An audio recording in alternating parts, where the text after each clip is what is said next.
Hello and नमस्कार आदाब। मैं हूं शैलेश अलंकार। स्वागत है आप सभी का इस खास सेगमेंट में।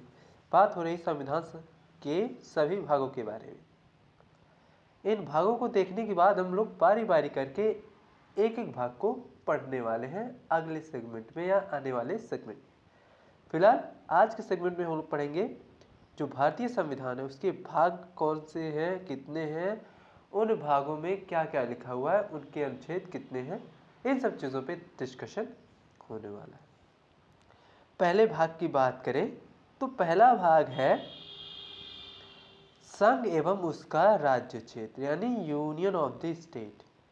यानी इसमें भारत और जो भारत में राज्य है उनसे जुड़ी हुई बातें का जिक्र है। यानी भारत क्या होगा, राज्यों का संघ होगा, इस तरह की बातें कही गई हैं भाग एक में। और भाग एक जो अनुच्छेद है उसके अनुच्छेद है 1 से लेकर 4 तक। यानी पहले भाग में जो अनुच्छेदों की संख्या है वो 1 से 4 तक है, यानी 4 अनुच्छेद है। ठीक है। आगे अगर बात करें दूसरे भाग की तो दूसरा भाग है नागरिकता। नागरिकता यानी सिटीजनशिप। यानी भारत में रहने वाला नागरिक के क्या अधिकार हैं।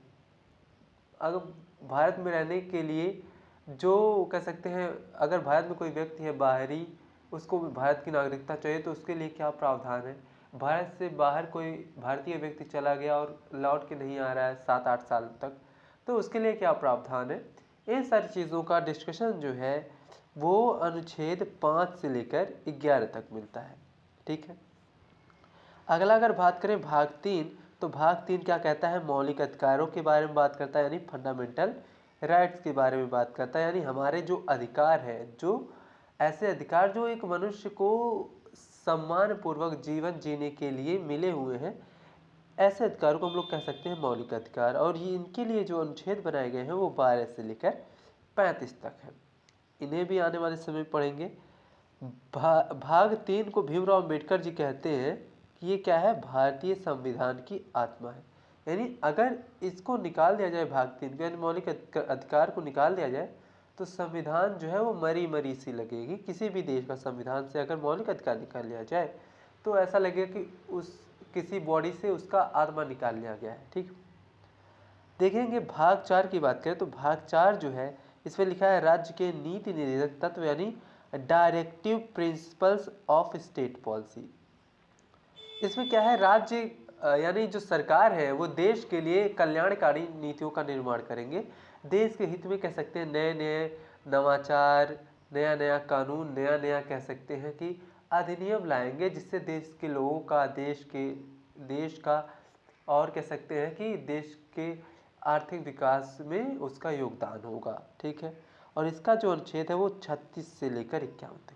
तो कोई कहे भाग 4 कहाँ से कहाँ तक है, तो भाग 4 36 से लेकर 51 अनुच्छेद तक है। ठीक है।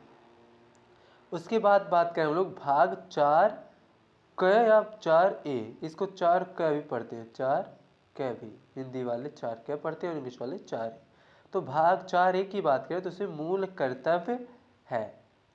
ठीक है। मूल संविधान में मूल कर्तव्य नहीं था, बाद में ये जोड़ा गया स्वर्ण सिंह समिति के सिफारिश में। इसके अनुच्छेद की बात करें तो 51A करके उसमें कुल 11 मौलिक कर्तव्यों के बारे में डिस्कशन किया गया। ठीक है। मौलिक अधिकार है तो मौलिक कर्तव्य भी होंगे, है ना। भाग 5 की बात करें तो इसमें संघ के बारे में बात करता है, यानी यूनियन के बारे में बात करता है, या यूं कहे कि केंद्र के बारे में बात करता है। ठीक है। वहीं अगर बात की जाए इसके आर्टिकल का तो इसका जो आर्टिकल है वो आर्टिकल 52 से लेकर 151 तक है। ठीक है। भाग 6 की बात करें तो इसमें राज्य के बारे में बात करता है, यानी स्टेट के बारे में बात करता है। इसका अनुच्छेद आप देखेंगे तो 152 से लेकर 137 तक है। आगे बढ़ते हैं।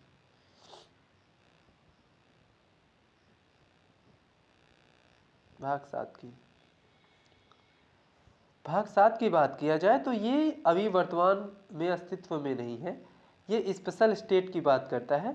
जो राज्य कह सकते हैं आज़ादी के समय भारत में नहीं मिल रहे थे, विलय नहीं कर रहे थे, तो उन्हें कुछ कह सकते हैं लुभावनी बातें करके उन्हें भारत देश में क्या कर दिया गया, जोड़ दिया गया था, जो आगे जाके फिर उनकी वो विशेषता छीन ली गई, यानी विशेष राज्य होने का दर्जा छीन लिया गया।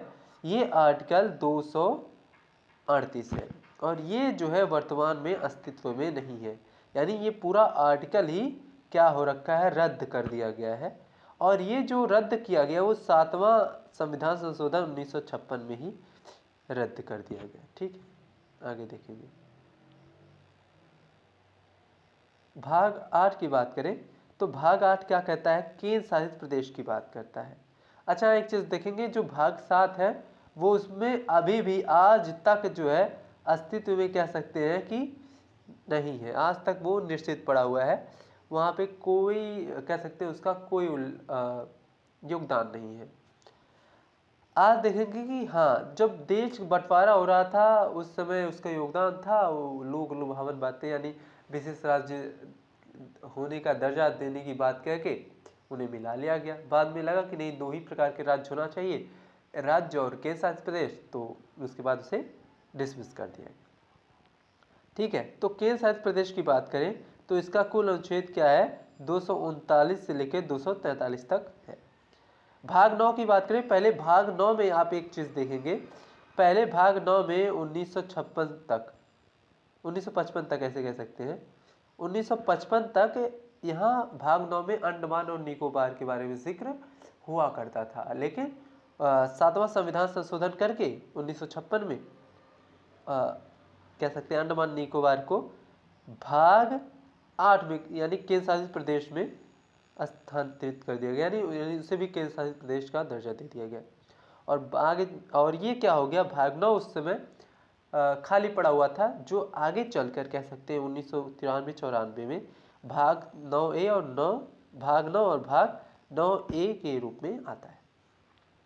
आप देखेंगे कि जो अंडमान निकोबार था उसका 243 अनुच्छेद 243 मिला हुआ था, अंडमान निकोबार को अनुच्छेद क्या मिला था, 243, लेकिन जब वो भाग 8 में सम्मिलित हो गया तो ये 243 खाली पड़ गया। देश में ज़रूरत थी पंचायतों की और नगर पालिकाओं की, तो उसे कहाँ पर व्यवस्थित किया जाए, संविधान में उसका कहाँ उल्लेख किया जाए, तो आर्टिकल दिखा भाग 9 दिखा, 243 आर्टिकल दिखा, और इसी को खींच के कह सकते हैं कि इसमें 15 आर्टिकल है, 243 में लगभग 15-16 आर्टिकल, फिर उसी को खींचकर 343 से लेकर 343 जी तक नगर पालिकाओं का उल्लेख कर दिया गया भाग 9A में, और भाग 9 में पंचायतें हैं, भाग 9A में नगर पालिका। ठीक है, इस बात को आप ध्यान में रखेंगे। उसके बाद बात किया जाए भाग 10 की, तो भाग 10 क्या है, आरक्षित जनजातीय क्षेत्र, यानी जनजातीय जो क्षेत्र है उसके लिए कुछ आरक्षण प्रोवाइड किया गया है, यानी रिजर्व्ड ट्राइबल एरिया, यानी जहाँ जनजातीय लोग रहते हैं, उनकी कुछ अलग कल्चर है, उनकी कुछ अलग धारणा है, तो उन सारी चीज़ों पे कह सकते हैं प्रतिबंधित लगाता है कि उनकी चीज़ों में हस्तक्षेप नहीं करना है, पर व्यवहार में ऐसा नहीं है। इसका जो अनुच्छेद है वो 244 है, इस बात का ध्यान में रखेंगे। भाग 11 की बात करें तो भाग 11 में केंद्र और राज्य के बीच संबंध की बात करता है, relation between state and central. ठीक है, यानी केंद्र और राज्य के बीच में संबंध के बारे में बात करता है, यानी किस प्रकार का संबंध होगा, कितना वो राज्यों से टैक्स वसूलेगा, कितना फिर उन्हें अनुदान देगा, ये सारी चीज़ें इसमें लिखी हुई है। इसका जो अनुच्छेद है 245 से लेकर 263 तक है, इस बात का आप ध्यान में रखेंगे।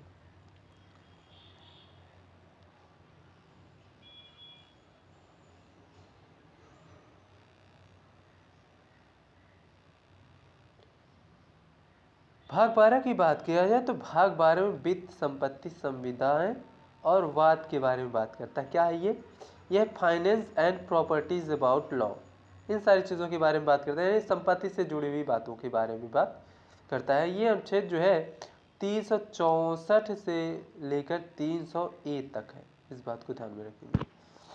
300A है, ए जो जुड़ा है कह सकते हैं, 300A जो है वो कह सकते हैं 44वां संविधान संशोधन 1978 में जोड़ा गया, जो कह सकते हैं हमारे पास मौलिक अधिकारों की संख्या 7 थी, जिसमें छठा जो है संपत्ति का अधिकार, उसे हटा के कह सकते हैं कि भाग 12 में स्थानांतरित कर दिया गया।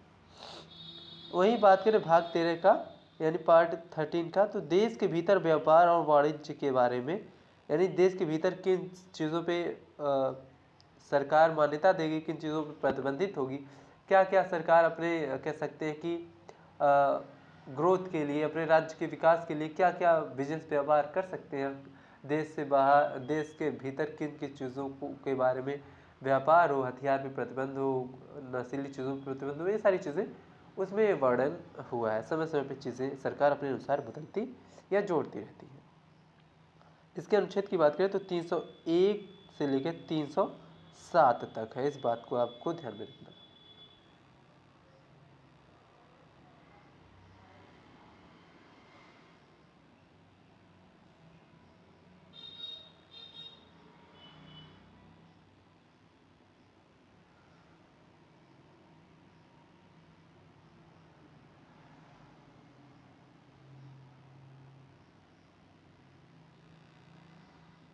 हाँ, तो यहाँ देखेंगे, ये हो गया मेरा मानना है।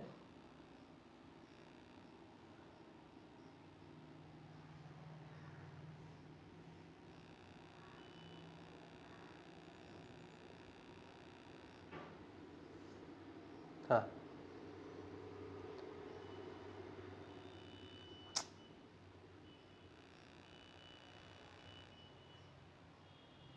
अब आप देखेंगे भाग 13 की बात करें तो देश के जो भीतर वाणिज्य और व्यापार की बात करता है, भाग 13 करता है।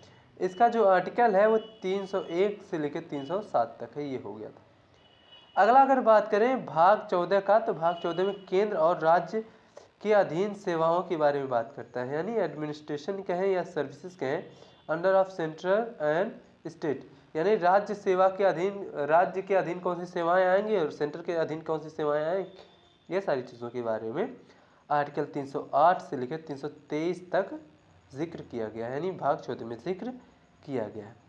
वहीं अगर बात करें भाग 14 का, भाग 14 क्या कहता है, ये कहता है अधिकरण, यानी ट्रिब्यूनल का, ट्रिब्यूनल मतलब अधिकरण की बात करता है, यानी किन चीज़ों पे किसका आधिपत्य होगा, क्या होगा, कैसे होगा, ये सारी चीज़ों की बात करता है। और इसका जो आर्टिकल है 323 से ए से लेकर 323 बी तक है, 323 ए 323 बी है, ये दो प्रकार के आर्टिकल। ठीक, आगे बढ़ते हैं। उसके बाद हम बात करेंगे निर्वाचन का।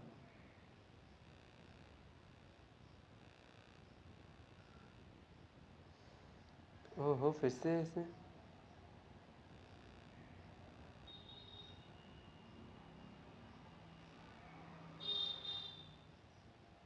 ऐसे देख लेते हैं। भाग 15 में क्या है, निर्वाचन यानी इलेक्शंस की बात करता है। इसकी जो अनुच्छेद है वो 324 से लेके 329 ए तक है। ठीक है, जहाँ ए देखेंगे, बी देखेंगे, जड़ देखेंगे, क ख देखेंगे, यानी ये समझेंगे कि वो बाद में जोड़ा गया है संविधान में, इस बात को आप ध्यान में रखेंगे।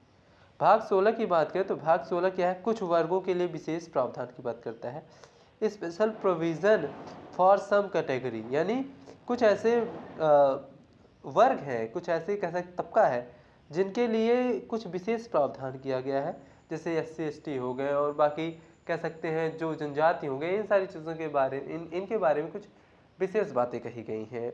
आर्टिकल आर्टिकल इसके जो वर्णन है, कुछ वर्गों के विशेष प्रावधान की बात करें तो 330 से लेकर 342 तक है। ठीक है, 330 से लेकर कहाँ तक है, 330 से लेकर 342 तक। ठीक, आगे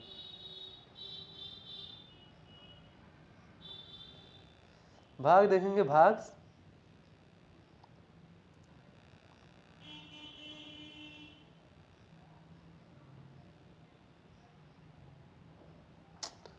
ये यार क्या हो रहा है इसमें, समझ में नहीं है। भाग 17 की बात करें तो भाग 17 क्या करता है, राजभाषा यानी लैंग्वेज की बात करता है। इनके अनुच्छेदों की बात करें तो 243 से लेकर 351 तक है। ठीक है, वहीं बात करें भाग 18 तो भाग 18 क्या है, आपातकाल, 18 आपातकाल, 18 आपातकाल यानी इमरजेंसी की बात करता है।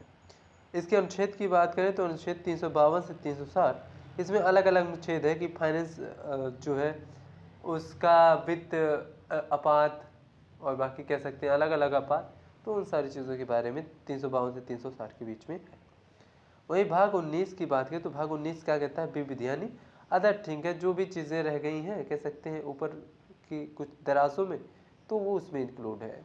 इसमें क्या कहा गया है, इसमें ये कहा गया है जो भी चीज़ें छूट गई, कहने का मतलब ये है वो आर्टिकल 19 में, और इसमें ये अनुच्छेद 361 से लेकर 367 तक है। वहीं भाग 20 की बात करें तो भाग 20 यानी कह सकते हैं कि प्रोसेस ऑफ, भाग 20 यानी संविधान संशोधन प्रक्रिया के बारे में बात करता है, यानी प्रोसेस ऑफ कॉन्स्टिट्यूशन के बारे में बात करता है भाग 20।